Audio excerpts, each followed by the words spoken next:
Hey everyone, I'd like to welcome you guys to the very first video gameplay of Shattered Skies. You can find us on our website at playshatteredskies.com. My name is Adam Skidmore, with my online handle being Artemis Knives, and I'm design lead on the project Shattered Skies. And this is a little short gameplay video for you guys. It's about 26 minutes long, and I want to talk to you about the world and kind of what Shattered Skies is as a game. Before we get into it, you'll notice right now that we're kind of walking around on a little bit of a hillside right now. We've got some leaves falling from the trees, and we've got kind of a beautiful environment going on. It's a perfect time to talk about our engine revamps and all our art and graphic overhauls that we've done. We now have a physically based renderer along with dynamic illumination, global illumination system, and basically what that translates to is better lighting quality and makes the world more believable in the way that it lights. We've really optimized the hell out of the engine. We're recording this video on a GTX 970 NVIDIA video card. All our settings are set to the highest. We're basically running in the ultra quality settings right now, and we have a 3770 processor for our hardware specs. Um, Basically, the level of detail in this is so much more than our prior games. Basically, the environment, the trees, the grass, the bushes, foliage, 3D rocks, all the vegetation, it's all basically rendered flawlessly at a very high frame rate now without sacrificing frame rate for detail. So you'll see as we're walking over here, basically the environment detail is just at a whole new bar compared to prior titles that we've been working on. And so let's basically get into it, and I'll kind of explain to you what's going on with the UI. And as you can see, we're running into fog here right now. So we're moving towards this crystal object right here, and around it are going to be basically alien resources. They're actually meteor resources, but basically the whole premise of the game is that the moon was impacted by a meteor, and it sent little shards of the meteor to rain down onto the planet. Humans at the time didn't know, but it was seeping down into the Earth's core, and then it caused these crystal growths to happen. And where the crystals are is basically where the aliens started popping out and basically taking over humans and causing them to have growths and abnormalities and basically mutate. One of the things about the crafting system I'd like to talk to you now, since I got the crafting menu open, is all these resources. They no longer take up backpack space. They're all super easy for you to use now. They don't drop on death. Anytime you find a crafting supply, you're going to want to keep them because they're not part of the main backpack here, as you can see. So I'm learning a recipe here. I've got a couple of the recipes in my backpack. Some recipes can be crafted anywhere in the world. Some require a specific crafting bench, which can be found in the safe zone or inside of, say, a gas station if it's got a garage or something like that.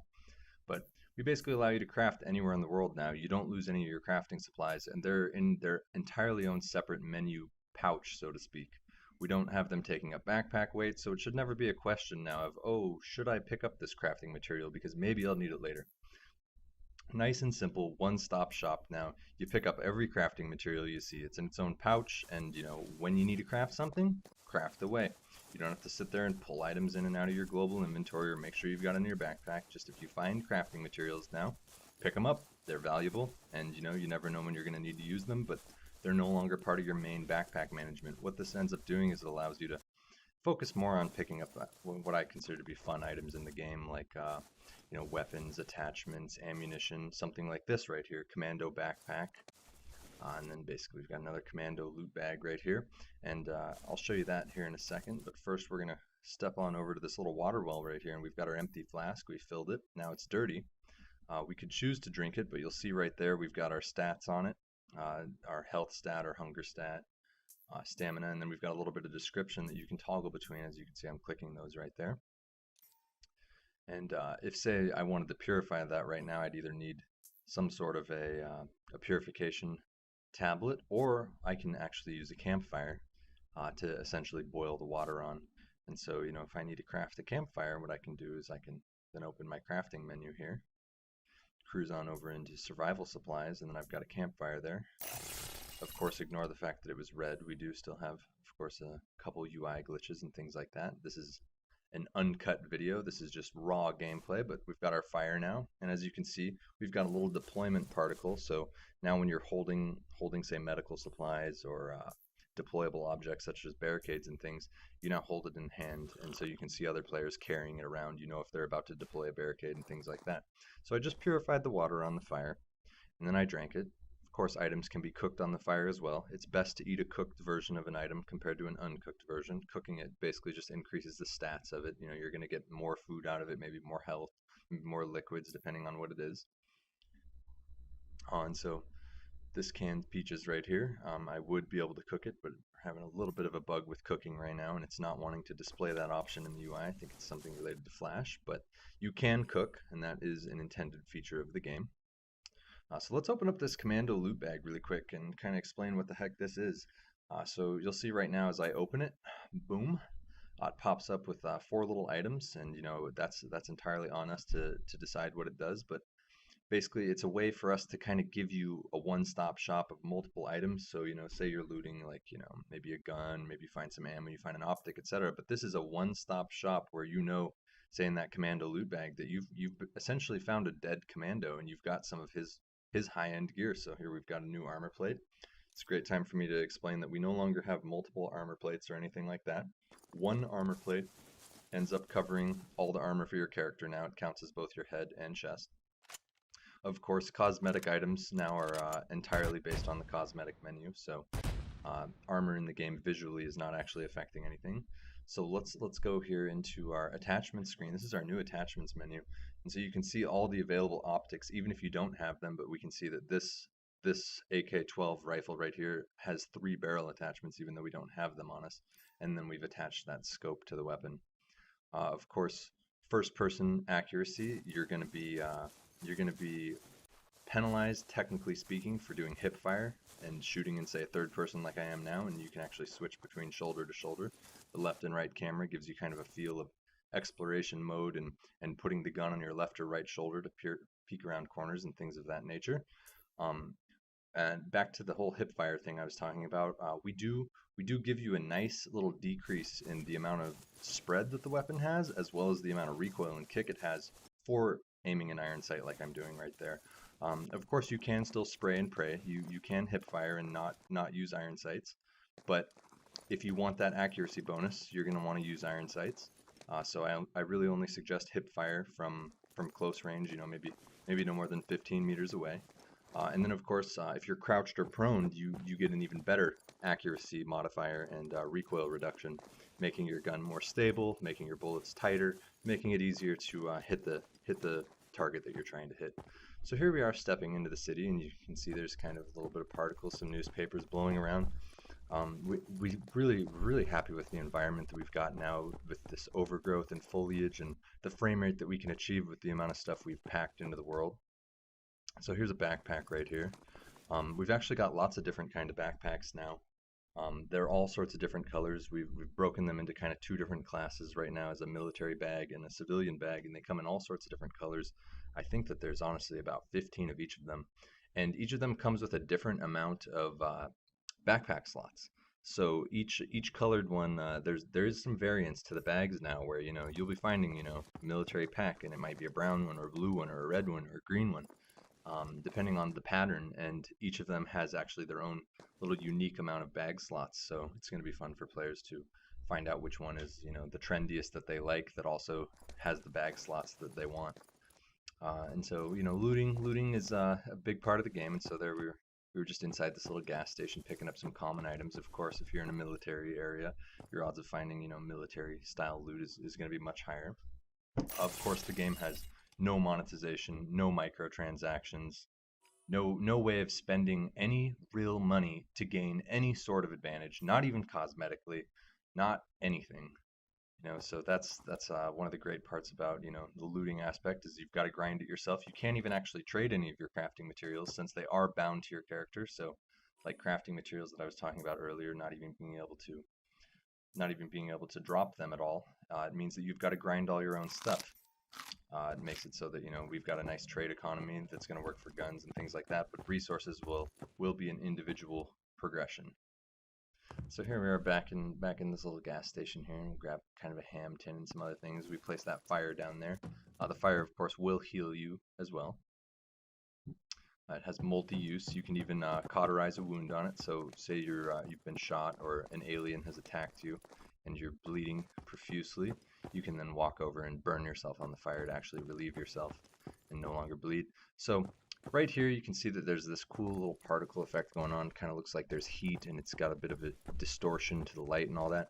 This is the whole terraforming aspect of the game, in that basically these crystal growths have been bursting up from the Earth's core, and anywhere they are, basically the aliens have been popping up, and humans are not safe wherever these are. It's our way of terraforming the planet, and the planet basically being taken over, and that's what creates these like foggy zones and things like that that you saw in the start. It's like the area is particularly contaminated, so to speak, with alienness. But it basically means that, you know, that area is becoming less civil for humans and much scarier because there's aliens roaming around. You can see all our interiors now, and I want to discuss our little lighting right here. So this is part of our new global illumination. It can create light from like outside, where it will create this light in the doorways. See how this area is much more illuminated, whereas that hallway was kind of dark. And it creates this really cool, much more realistic lighting effect, where the way the light actually goes and bends around corners, and you know, illuminates the brightest at windows, and then of course, you know, areas that without sun, you know, are going to be cast in shadow and dark. But our shadows look much more realistic now. And basically, the detail of all our buildings are now enterable. They've all got interiors. I want to say that 100% of buildings are enterable with interiors, but I know that can't be true. I know that there's got to be one that got missed or something like that. But we've been striving to make every single building enterable. And on top of that, we've tried to come in here with a wrecking ball for the most part in most of these buildings and just plow out walls, make it so you can get up on the roofs. We've got all sorts of little stairwells and things like that on the sides of these buildings that allow them to be climbed inside of. We basically really want the world to just feel like it's a giant jungle gym. It's of course ruined. You know, you've got crystals coming up everywhere. You've got all this great overgrowth. You can basically, like I'm doing right here, you could go AFK in this bush. Someone would walk by. You know, it really creates this cool environment where it's like, how many people with guns, fully combat capable of killing each other, can we really pack into a tight little space without them actually seeing each other? Meaning, you know, you might think you're in a little bit of a scuffle chasing some guy around here. I mean, because, you know, I mean, you could lose them on a corner, lose them through a couple of these bushes in a blink and have no idea where they are. And so it's like, really, how many people could we really pack in here and have them not realize just how many other people are surrounding them? I think it's going to make just some incredible shootouts, because we've got all these nooks and crannies. We've got scaffolding on the windows, and, you know, everything's enterable. You can see that this has got a collapsed roof right here, and there's an apple spawned underneath there. And, you know, just lots of wreckage and ruin. You know, we tried to add a lot of verticality to the map. You know, it comes back to that whole jungle gym type feel, where we want you to climb on things. We want you to explore. If you're able to climb up on the roof like this, then basically when you climb up on the roof, you know, your odds of finding maybe something rare is going to be there. You know, if you go out of your way, the goal is that you're going to be rewarded for that in a sense. So check out this effect that's happening right now. This is kind of like the effect I was talking about with the hallways in our new global illumination. But basically, your eyes are going to adjust to the light, and so you can see your eye adjusts as you go and look at the bright light, and then, you know, your eyes will adjust, and you'll look back inside, and it ends up creating this very realistic lighting effect that we think is really cool. And so I think the world's just gorgeous, and, you know, as you can see, we're playing with great frame rate on this 970 right now. So really, I mean, as long as you have a decent computer, and of course decent is a relative term, you know, but as long as you have a pretty good computer right now, you should have no problems playing the game with a very playable frame rate, and it should be able to look gorgeous. And, you know, if you have a really high-end system, maybe you got one of these new 980 cards, you know, expect 100 plus frame rate, as long as, you know, there's no weird glitches happening. So yeah, it's just looking great now. So check out this interior and all that. We've got kind of this nice effect of the God rays coming in through the windows. I mean, you saw there was like a little notebook page that flipped through the air a second ago. We've got some just really cool particle effects. Just the level of detail now that we're able to achieve while not sacrificing frame rate is it's a remarkable increase compared to before. I mean, we can really pack a lot of detail into the game now with our engine, with a lot of people seamlessly in the world, without people loading and going through zone lines and transitioning and phasing in and out. And so it can just be this nice, open, living, breathing world where, you know, there's almost no rules. When I say no rules, we think of basically kind of our starting area is like a noob zone, and then like this town would be considered what's like a lawful PvP area.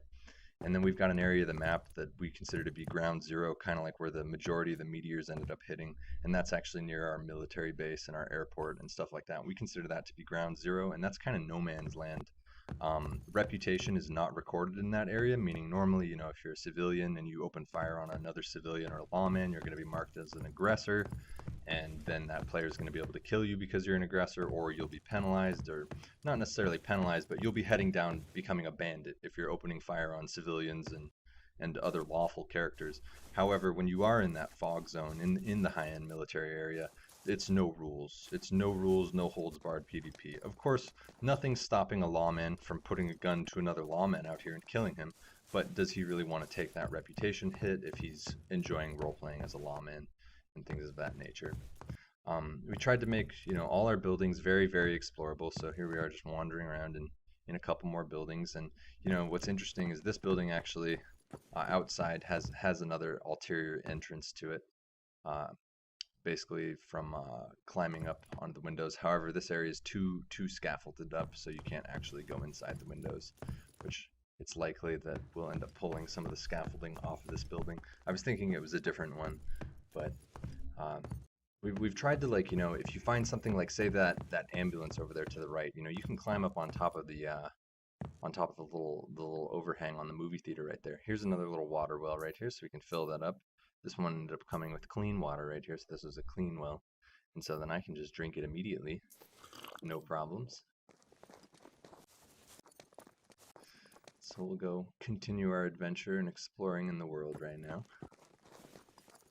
But basically, the environment is a huge part of these games, and if it feels kind of bland, it doesn't feel like so much of an apocalypse. And so we've really tried to capture that like eerie, just abandoned world theme where basically, yeah, everything's overgrown. The grass is just really kind of wild. There's no yard maintenance crews coming through during the zombie apocalypse. So, lots of bushes are overgrown and things of that nature. And it ends up creating these great little nooks and crannies for everybody to hide in. And of course, this is another roof that's accessible. Like, really, we've really tried to make every single place accessible in the game. Like we really just want you to crawl all over it, outsides of buildings like this building that I'm looking at right there to the right and left. You can actually walk on little edges of it. Like, we want it to be, it is your jungle gym, that we want you to be able to climb up there. We want you to hide there. You might post up there with an assault rifle or a sniper rifle with you and your buddies and kind of play as a trapdoor spider and wait for people to come by or things like that. So here, inside this little garage right here, this is actually the crafting bench. So when I was talking about crafting earlier and it requiring a bench, this iron bulwark right here, see, requires 4 mechanical parts, 4 material parts. So I just walk within that proximity. Open up my menu, select it, and of course, since these materials never drop, you could potentially collect hundreds of these materials and at the drop of a hat, craft iron bulwarks whenever you need. So this also requires level 10. So you can see that we actually have levels in the game as well now. So some recipes are unlocked. As you level up, they require you to be a certain level. Other ones are just gotten from a vendor in town.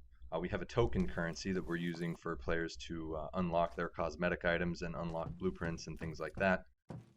So some are found in the world, others are found in vendors in town. But of course, these vendors are only accepting in-game currency. And once again, you cannot translate cash into in-game currency. There's no way to advance your character by spending money. This is an old-fashioned game in that sense. You got to grind it if you want it. If you want it, spend the time and earn it.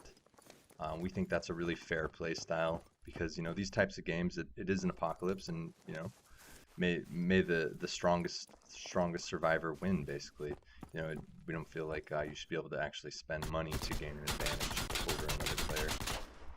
So you can see here I'm just clearing out some of these barricades really quickly since I don't really feel like stabbing myself up. And I probably don't want to get stabbed to death by this trap, but I'm going to disarm it really quick and show you that I can walk over it and rearm it. And I'm actually going to stab myself because I'm a bit of a masochist. Just got myself in the leg with a spike trap, but it's okay. For the greater good. Show you guys how it works. And yeah, so here we are up on another roof, and you can see over there to the left, it's got a nice hole in it. So say some bad guys are holed up in this building. Well, they're gonna have to defend multiple entrances with their clan. Our buildings aren't like tin cans anymore with just one way in and one way out. It's we really want you to have to guard multiple entrances. So you can't just be a trapdoor spider and camp atop a staircase or a stairwell. Because who else has played a game and had a hell of a time going up against a staircase shotgun guy? What are you gonna do? It's just like, how the hell do you deal with them? So rather than that, we've put little stairwells and things like that. Climb up on top of the roof, come in at the third story, maybe jump off the roof and fly in a window. It's basically up to you. Figure out some creative ways to dispatch your enemies. And so here we are shooting our rockets. Of course, there's no sound on shot right now, which I'm sorry about that, but let me show you a bullet drop really quick. There you go. So you can see all rocket launchers are actually skillful weapons, just like all weapons in the game. They are all considered to be skillful. There are no hit scan weapons if you're familiar with the term. Everything does have a bullet travel time, so you will have to predict and actually interpolate the position of your enemy as you're shooting, because the bullets do have a travel time. It's not just point blank click. The longer you're holding the trigger, of course, too, you'll notice that the spread is increasing and things like that. This is considered hip firing right now, so you're not as accurate as if you're holding right click and using iron sight. But basically all the bullets and guns and projectiles, everything in the game has its own unique weight, and so you will have to interpolate people's positions if they're far away and you're shooting at them and they're running. You're going to have to be able to predict and give them a little bit of a lead. It ends up making snipers much more skillful, and assault rifles, and trying to weave a rocket through a window from 200 meters is not exactly just as simple as point and click. You might actually have to aim a little bit up higher than that window and get it in there. And that these games do need a bit of a skill ceiling. It shouldn't be so easy that you just point and click. We're trying to get away from just instant kind of I guess if anyone's familiar with the old Quake style arena, Instagib arena with rail arena, things like that. The game's not so much about that. We'd much prefer you guys to explore our big map. As you can see, we got this big map, and we want you to use all sorts of different guns. Use shotguns for close range, use SMGs for medium range, use a pistol if you're in desperation, get a nice assault rifle with some scope, like a scope so you can zoom in and post up. But it shouldn't just be all about just sniping. And so actually our snipers in the game, they're not really super effective close range. We've got a nice system for where we can define damage based on distance, things of that nature. So the snipers are actually, they're most effective between 50 and 250 meters. And actually they're not as effective in the 1 to 50 meter range. What this does is it gets rid of that whole quick scope stuff. It's just not really cool when one gun is like this omni weapon. So use an assault rifle when it's time, use an SMG when it's time, and kind of really explore the space of weapons. So here we are with Customize. This is our customization menu. Of course, these are all locked right now, but they can all be obtained either based on level or finding tokens in the world and spending them at vendors, things of that nature, or getting lucky and finding one of these in the world. And then, of course, if you do find it in the world, you could maybe trade it with your friends, depending on which way it was obtained. And so you can preview all these items, and then, of course, once they're unlocked forever. You don't need to go to a barber or anything like that.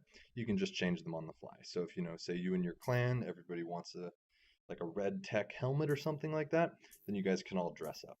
No cosmetics are actually affecting any armor values, any health, anything like that. It's purely cosmetic. It's just so that you can play dress up, because we think everybody should be allowed to be their own unique snowflake. It's kind of boring when everybody in the game is wearing all the same armor and the same exact outfit. So we like to give you lots of different options, and everyone can be unique. And you can even see we've got our two ultimate package items right there, the Chaos and the Redeemer. Those are just placeholder names, but that chest right there, that is part of the Ultimate or Platinum Game Edition bonus items. So if you're a supporter of the game early on, you can get access to that. We'd really appreciate it if you did support us early on. I think that Shattered Skies is really cool, and of course right now is the best time to buy it because it's the cheapest. The price is actually going to be increasing as it gets closer and closer to full release, because basically we don't want the game to be super cheap. We think that the game is definitely worth the money. It doesn't have monetization, no microtransactions, and actually we feel like we should have no problems curbing cheaters with a paid game. We've already had our anti-cheat in testing for quite a long time in Aftermath, which is a free game, and it's been doing great. So we're really looking forward to putting it to the test in paid Shattered Skies. So here we are. I'm going to show you guys night really quick. That is our shattered sky right there. That is the moon that got impacted by the meteor. And to give you an example, this is night. So this is about as dark as it gets. We don't really want users to have to feel like they've got to go and turn up their contrast or go and adjust gamma or go and get some third-party program. I'd really honestly prefer that you don't melt your eyeballs out trying to turn up settings so that you can see at night. I'd rather just you be able to play at night and enjoy it. Of course, visibility is a bit lower. That's definitely a given, but it adds kind of another little dynamic of somebody might run by you here that you might not notice that you would have noticed during the day, and so suddenly everybody gets even closer, more tightly packed in the city. So there's still some visibility in the moonlight, but it's not full visibility, but it's also not pitch black to the point where it's not fun. Nothing's worse than trying to play and the game is so dark that you're actually considering, turning on gamma or something like that. So that's basically it. I hope you guys really enjoyed our first test. See you in Shattered Skies. PlayShatteredSkies.com, guys. Adam Skidmore out. Take care.